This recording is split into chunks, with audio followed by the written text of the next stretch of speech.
Hello everyone, फिर से आप लोगों के सामने एक नई कहानी के साथ आ गया हूँ। आज की कहानी में होता यूँ है, पति पत्नी में विवाद होती है और ये विवाद इतना ज़्यादा बढ़ जाती है कि पति पत्नी फैसला कर लेते हैं दोनों अलग रहेंगे। और विवाद का जो मसला था, जो प्रॉपर्टी है यानी पैसे को लेकर था। और ऐसा भी नहीं जो ये लोग गरीब थे, मिडिल क्लास के थे, क्योंकि ये लोग जो है ना पैसा वाले होते हैं, धनी व्यक्ति होता है। जो व्यक्ति होता है प्रॉपर्टी डीलर होता है और इनके कई सारे जगह भी होता है, कई सारी प्रॉपर्टी होती है। अब इसी को लेकर पति पत्नी में विवाद रहने लगते हैं और फैसला होता है दोनों अलग अलग रहेंगे। और जो व्यक्ति होता है वो भी घर से भी अलग रहता था, यानी ये व्यक्ति अलग रहता है अपने घर वाले से, फिर पत्नी उनसे अलग हो जाता है, वो अपनी जगह में रहती है। बस कुछ दिन चल रहा था, लेकिन इसी बीच जो है, जो व्यक्ति के घर वाले होता है कांटेक्ट करने की कोशिश करता है, बात करने की कोशिश करता है उस व्यक्ति से। अक्सर बातें होती थी, लेकिन कुछ दिनों से दो एक दिन जब बीत जाता है, जो फ़ोन नहीं लगता, स्विच ऑफ बताता है। आखिर ढूंढते ढूंढते जब उस व्यक्ति के बारे में पता करने की कोशिश करता है, बहुत मुश्किल होता है, लेकिन व्यक्ति के बारे में पता नहीं चलता। फिर उनके वाइफ को फ़ोन लगाया जाता है, क्योंकि घर वाले को मालूम था जो पति पत्नी अलग हो चुके हैं। तलाक तो नहीं हुआ, लेकिन अलग अलग जगह में रहते हो सकता है पत्नी को मालूम हो। पत्नी को भी फ़ोन किया जाता है और पत्नी का फ़ोन से बात होती है तो पत्नी कहते हैं, नहीं, मेरे से तो बात ही नहीं हुआ और मैंने तो काफ़ी टाइम हो गया उनसे बात भी नहीं किया। तो घर वाले बताते हैं ऐसा ऐसा है, 2-3 दिन हो गया, तो उनका ना तो फ़ोन लग रहा है, ना उनके बारे में आता पता। तो पत्नी बताती है, हो सकता है किसी घर में जाकर पड़ा हो, रुका हो, कुछ बीमार होगा, तबीयत खराब होगी। लेकिन लोग, घर वाले का कहना है, अगर तबीयत खराब भी होगी चलो ठीक है, अकेले रहता है, लेकिन फ़ोन तो उठा सकता है, फ़ोन क्यों बंद है। कहीं ना कहीं घर वाले को चिंता सता रहा था। अब ये सुनने के बाद भले ही पत्नी अलग रह रही थी, लेकिन पत्नी को भी अभी थोड़ा चिंता होने लगी। जो अब पत्नी भी पहले ट्राई किया, जो देखूँ तो शायद मेरा फ़ोन लग जाए, लेकिन जब उन्होंने फ़ोन लगाया उनका भी वही सेम सिस्टम बता रहा है, स्विच ऑफ बता रहा है। अब सब लोग मिलकर फैसला करते हैं, चलो देखते हैं उनका जहाँ जहाँ जगह है, यानी जहाँ जहाँ उसका रूम है, कमरा है, उस इलाका में जाएंगे और एक एक घर की तलाशी करेंगे। जिस घर में पहला जाता है उसी घर में जो जिस इलाका में उनका घर होता है, अलग अलग इलाका में, जैसे प्रॉपर्टी डीलर है, अलग अलग जगह खरीद के रखते हैं, फिर उसको बेचते हैं, उनका काम ही ऐसा था। तो पहला ही जिस जगह पे जाता है देखता है कि घर में ताला लगा हुआ है। अब ऑब्वियसली ताला लगा होगा, खाली मकान हो तो। लेकिन इस ताला से कुछ संदिग्ध घर के अंदर से ऐसा कुछ लग रहा था, क्योंकि एक खून के छींटे जो है दरवाजे के पास, जिन लोग गए थे उनको तलाश करते हुए, घर के लोग और उनके वाइफ, तो ये देख के उन लोग डर जाता पहला। और ताला लगा हुआ है, ये डर के बारे में वो लोग ताला तोड़ भी नहीं सकते, भले ही घर वाले हैं, लेकिन वो लोग सोचते अगर कुछ अंदर कुछ दूसरा ही मैटर हुआ, ऐसा जो कुछ हो गया होगा या किसी ने कुछ कर दिया होगा, क्योंकि खून के धब्बे हैं, ये सोचकर डर जाते हैं। और डर के बारे में लोग पुलिस का सहारा लेने की सोचते, जो पुलिस के सामने ताला तोड़ा जाएगा या पुलिस आके खुद तोड़ेंगे तो क्या है नहीं है पता चलेगा। फिर क्या, उस इलाका के पुलिस को खबर दी जाती है, इस इलाका में ऐसा ऐसा है, संदिग्ध है, तो पुलिस भी जाती है और पुलिस के सामने ताला तोड़ा जाता है। ताला तोड़ने के बाद जो मंजर लोगों के सामने आता है, पुलिस के सामने आता है, हर किसी का पैर जो है थम जाता है, रुक जाता है। दरअसल उस कमरे के अंदर देखता है, जिस इंसान को ढूंढा जा रहा था, जिस व्यक्ति को ढूंढा जा रहा था, उस व्यक्ति की खून से सने हुए बॉडी पड़ी रहती है। अब वहाँ पे उस इलाका में एकदम सनसनी सी फैल जाती है। जो इसके कमरे में खास करके और भी आसपास में लोग भी हैं, तो लोगों को जब पता चलता है उनके पड़ोस में ऐसा ऐसा हो गया, घर के अंदर मार कर चला गया और खून से पड़े हुए। बहरहाल ये देखने के बाद चौंक जाता है सब लोग। पुलिस पोस्टमार्टम के लिए भेज देते हैं बॉडी को, और सब पता करने की कोशिश करता है, छानबीन करता है। लेकिन छानबीन करते करते काफ़ी दिन गुजर जाता है। काफ़ी दिन गुजर जाने के बाद जब पुलिस को सच्चाई मालूम पड़ता है, जब घर वाले को बताता है, तो घर वाले का और ख़ास करके पत्नी के पैर तले ज़मीन खिसक जाता है। जो ये जो आदमी था जिसके लिए लोग इतना परेशान था, वो व्यक्ति के मन में ऐसा था और वो व्यक्ति ऐसा करने के लिए सोच रहा था और इसका ऐसा कुछ काम करने के लिए लोगों को हायर भी कर चुका था। आखिरकार उल्टा पड़ गया मामला। तो आज इसी केस के बारे में बताऊँगा, इसी मामले के बारे में बताऊँगा, आपको ये भी बताऊँगा ये मामला कब और कहाँ का है। और जैसे कि मैं बता रहा था, ऐसा क्या करना चाहता था वो व्यक्ति, और जो मामला है उल्टा पड़ गया। और लोगों को, जो खास करके उनका पत्नी और उनके घरवाले, ये सुनने के बाद आखिर ऐसा क्यों सोचने लगे थे, जो जिसको हम लोग ढूँढ रहे थे, जिसको हम तलाश कर रहे थे, आखिर उनके मन में इतना इतना खतरनाक साजिश रच डाला था। तो फिर चलिए जानते पूरा घटना आखिर क्या है। तो जैसे कि मैं बता रहा था, अभी तक सुनाया आप लोगों को, ये घटना जो है उत्तर प्रदेश का बुलंदशहर का है।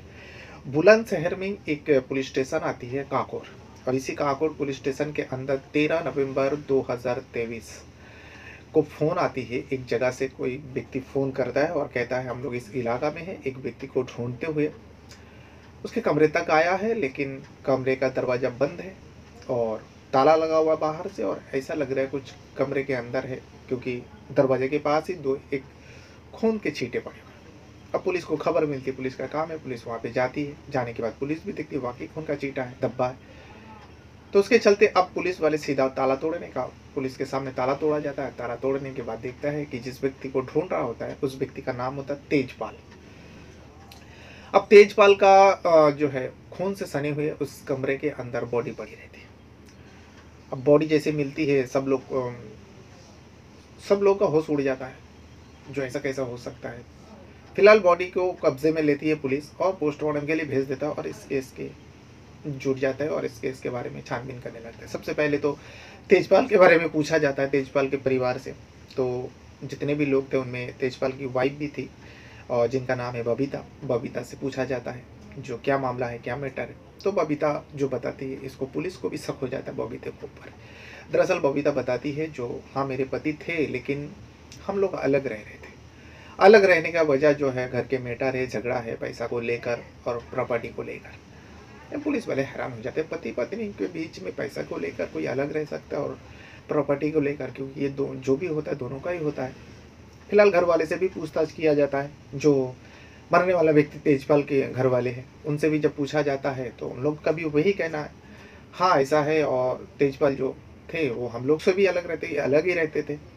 फिर बाद में पता चला पति पत्नी भी अलग हो गया और ये दोनों अलग अलग जगह में रहते हैं। तेजपाल प्रॉपर्टी डीलर था और प्रॉपर्टी का काम करता था, जिसके चलते उसके पास पैसे की कमी नहीं था। लेकिन इनका मारने का वजह, कौन मारा है नहीं मारा है, यही सब पुलिस को अब जानना था। पुलिस को सबसे पहले तो उस बबीता के ऊपर शक हुआ था, यानी तेजपाल की वाइफ के ऊपर। तो तेजपाल की वाइफ के बारे में पता करने की कोशिश करता है। सबसे पहले तेजपाल की वाइफ बबीता का मोबाइल का नंबर लेते हैं, CDR निकालते हैं, यानी कॉल डिटेल रिकॉर्डिंग निकालते हैं।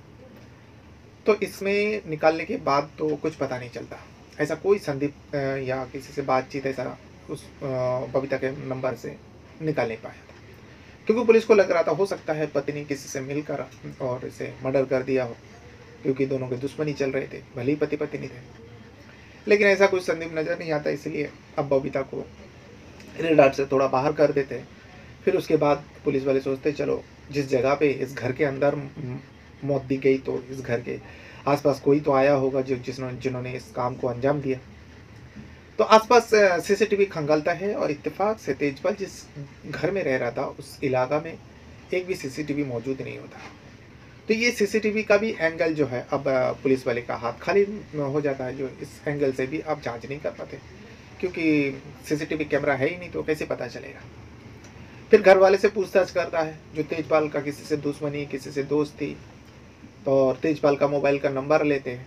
मोबाइल का नंबर लेने के बाद जब तेजपाल का मोबाइल का CDR यानी कॉल डिटेल निकालता है, तो इसमें 2 नंबर ऐसा मिलती है, 2 व्यक्ति का नंबर अलग अलग नंबर होता है। ज़्यादातर उनसे ही बात होता था तेजपाल का, और दोनों के बारे में जब पूछा जाता है, दोनों का नाम होता है, एक का नाम है दीप सिंह और दूसरा का नाम है बलराज।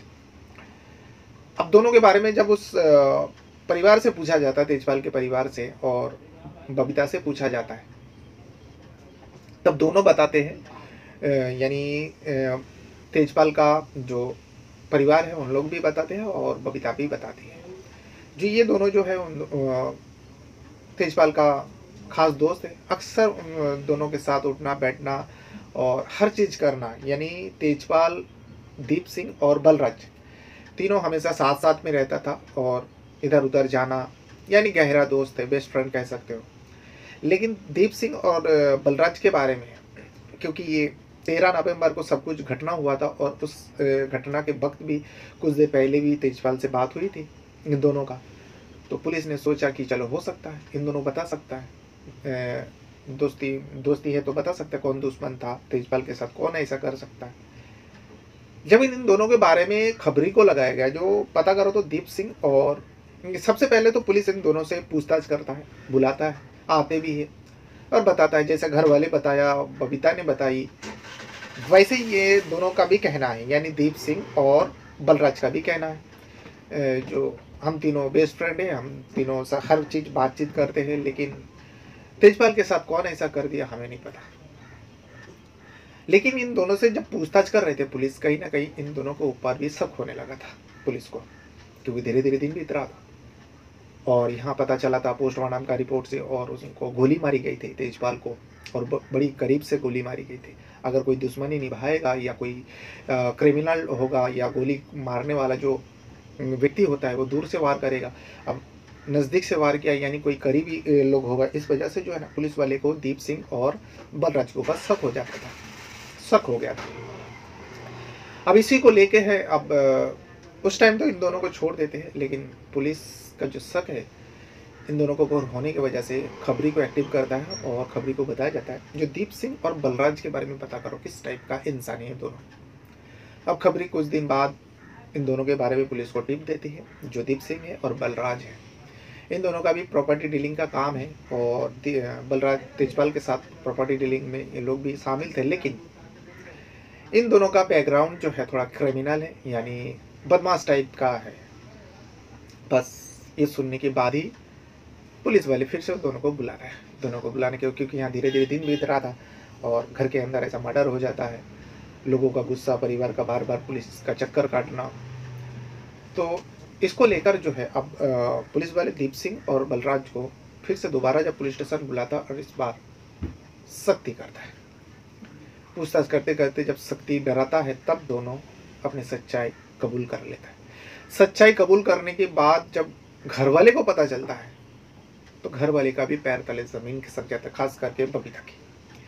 दरअसल ये दोनों बताता है जो बबीता और तेजपाल के बीच में काफ़ी दिनों से अनबन चल रही थी और दोनों अलग अलग रह रहे थे, और ये बातें तेजपाल हम लोग को बताते थे और हम लोग को भी पता था जो पति पत्नी का विवाद है प्रॉपर्टी को लेकर और पैसे को लेकर, जिसके चलते दोनों पति पत्नी अलग रहते हैं। लेकिन तेजपाल हम लोगों को हर बात बताता था और वो परेशान भी रहता था इस सब को लेकर। तो हम लोग पूछते थे, बताते थे, सलाह भी देते थे। लेकिन तेजपाल एक दिन कहने लगा, जो देख भाई जो भी है, अब बबीता से छुटकारा पाने के लिए मुझे ही कुछ करना पड़ेगा, और छुटकारा पाने के लिए एक ही रास्ता बचा हुआ है मेरे पास, बबीता को ही इस दुनिया से हटा देता है, यानी हमारे बीच में से बबीता को हटा देते हैं।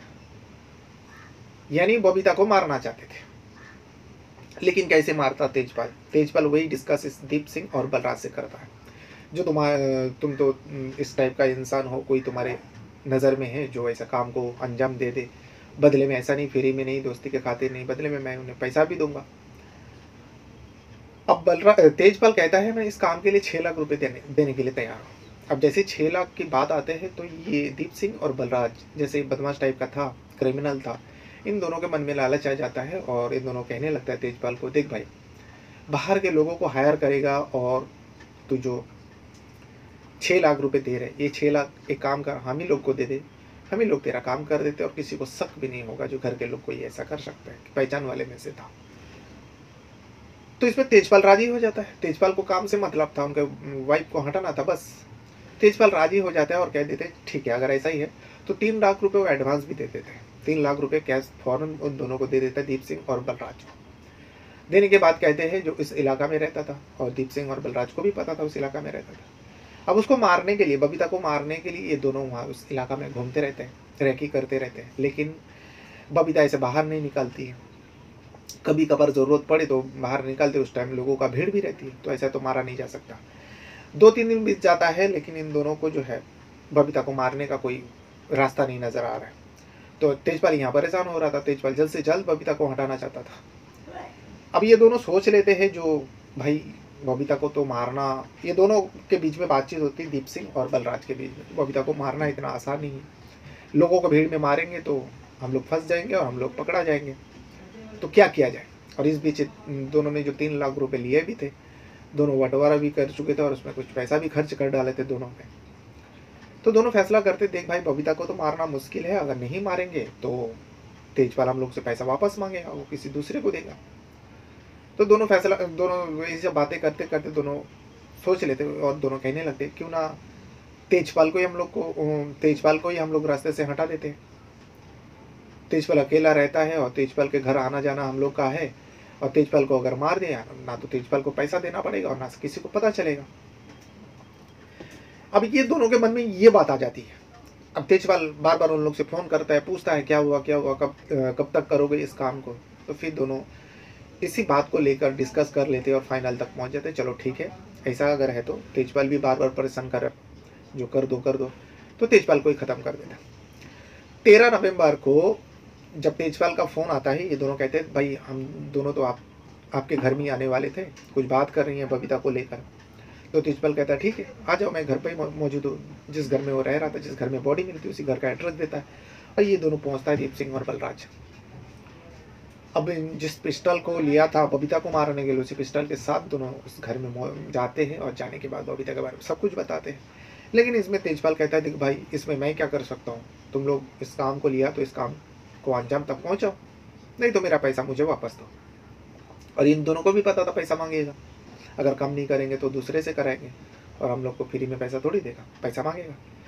जैसे तेजपाल पैसा वापस मांगता है, दोनों अब एक दूसरे को इशारा करता है और इशारा करने के बाद, क्योंकि करीब बैठा हुआ था, कमरे के अंदर था, दरवाजा बंद थी, करीब से उस तेजपाल को दोनों ने गोली मार देते हैं। गोली मारने के बाद उसका मौत हो जाता है, फिर वहाँ मौके से वो लोग फरार हो जाते हैं।